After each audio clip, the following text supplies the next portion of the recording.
Congress's fault, not his fault. This is Congress's fault. So when it comes to SNAP, the only solution here is we need to appropriate the money. I mean, that even if he could put a Band-Aid on it, he couldn't pay all of it. So we need to appropriate the money. And if it doesn't happen, what's the impact on your state specifically? If we don't do it, you mean? Yeah. 650,000 people in Missouri are going to miss food assistance. I mean, people are going to go hungry. 42 million people nationwide. That's way too many. Today, Senator Josh Hawley goes, Hawley isn't debating the rulings themselves. He's asking a deeper question, showing controversy in America. A lot of people in this building, this is sort of a game, you know. It's like, oh, who's ahead, who's behind, as if it's a horse race. It's not a horse race. 42 million people are about to go without food, including a lot of children. In my state, it's 650,000 people. I mean, that's extraordinary. It's 12% of the American population. And that's before we even get to people like the military who are not going to get paid, air traffic controllers who are now no longer getting paid. I mean, they've got families too. All of these people should be paid. So, I mean, this is ridiculous. This is what is today, 28, 29? Too long. Every minute of this has been too long. But on SNAP, my view is if the Democrats won't consent to reopen the government, let's at least ensure that kids aren't going hungry. I mean, this is just ridiculous. But should the White House tap into this contingency fund and then pay for these SNAP benefits? Well, I don't know, Mono. I mean, I think that's kind of a distraction for two reasons. I mean, number one, they don't think they have the legal authority, which I respect. I mean, listen, you can't accuse this president of not trying to do everything he can to pay people. I mean, he paid the military, he paid the FBI. I mean, he's put a Band-Aid on a lot of this. And I just would point out that my Democrat friends commented about that and complained about that when he did it. I've heard a number of them complain about the fact he's paying the military. And now they say, well, we want him to pay more people. Listen, this is Congress's fault, not his fault. This is Congress's fault. So when it comes to SNAP, the only solution here is we need to appropriate the money. I mean, that even if he could put a Band-Aid on it, he couldn't pay all of it.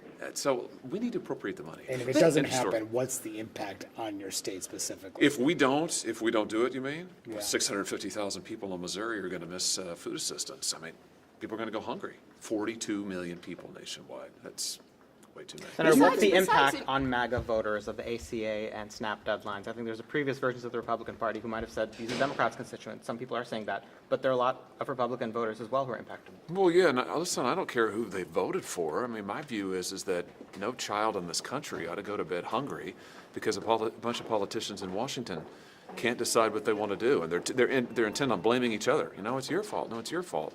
I think the American people are tired of that. Just open the government. And if they're not going to do that, then by all means, let's make sure that kids are not going hungry. 42 million people are not going to be able to eat. And so to that point, Senator, you know, besides introducing this SNAP legislation, what specifically are you doing to try to end this shutdown? Well, I mean, listen, I'm available to talk to anybody who wants to talk on any subject. I mean, we voted 13 times now to open the government. Maybe it's 12, maybe it'll be 13 here in a couple hours. But I imagine we'll keep voting to open the government. But I'm trying to do what I can, which is, listen, I don't want 42 million people to go without food. So I'm just saying to everybody, to Republicans who obviously agree with me, because they're voting to open the government, but to Democrats, do you want 42 million people to go without food? I mean, this is really insane. This has reached the point of insanity. Why are Americans having to suffer because of the political games in Washington? Are you willing to stay in town this weekend if this isn't resolved? Oh, given sure. The deadlines? I mean, yeah, listen, I mean, we can keep voting. I mean, I don't think it's a matter of lack of voting. We've voted and voted and voted and voted. So if people want to stay and keep on voting, we want to vote 20 times to open the government, that's fine.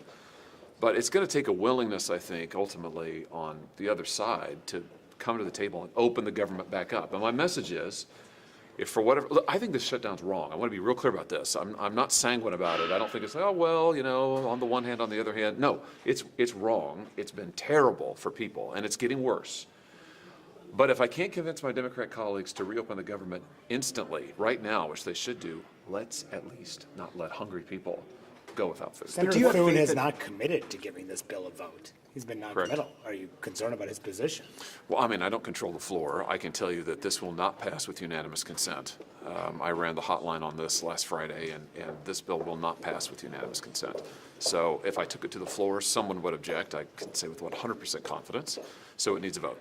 But would it pass if it got that vote? I believe it would pass. Yeah, do you expect the vice president's visit today to fundamentally change the dynamic around here?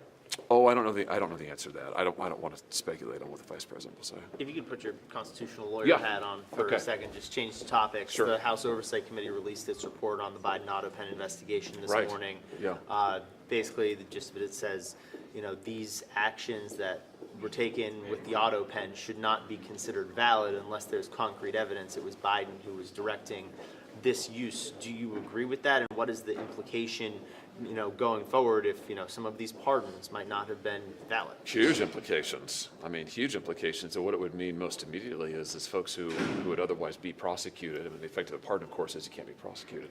Folks who otherwise could be prosecuted, I mean, you may see subpoenas start issuing. You may see prosecutors say, well, listen, I mean, if there's no longer a blanket of amnesty over these folks, then we're going to go after them. I mean, he pardoned a lot of people. He pardoned folks who are accused of child-related crimes, folks who are accused of violent crimes.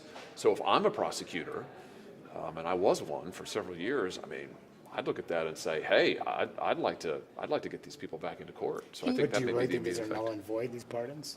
I mean, I'm concerned about it for the reasons just outlined. I mean, it seems to me that, listen, the pardon power, it's an extraordinary power, Manu. There are guidelines, both in the White House rules and I think in statute, although you might have to check me on that, about how the pardon power is used and how the auto pen is used. There's no doubt the president can pardon pretty much whomever he chooses. But there's a real question is, what does it mean for the president to direct it? If you have a situation, this is unprecedented in our history, where you have real questions as to whether the president actually approved of the pardons that were signed off in his name. Like, that's a major constitutional issue. And this may get sorted out in court, because what would happen is if a prosecutor came to somebody who's ostensibly been pardoned and said, you know what, I'm gonna charge you, I'm gonna subpoena you, I'm sure they would say, well, I have a pardon. And then that'll go to court. So we may see a lot more of this. Keep your constitutional hat on Okay, for a moment. yes, always perilous. Do you see any way that the president could run for a third term, as he's been teasing? No, and I think maybe he's trolling you. I mean, I think he'd probably give you a Trump 2028 hat. I have one.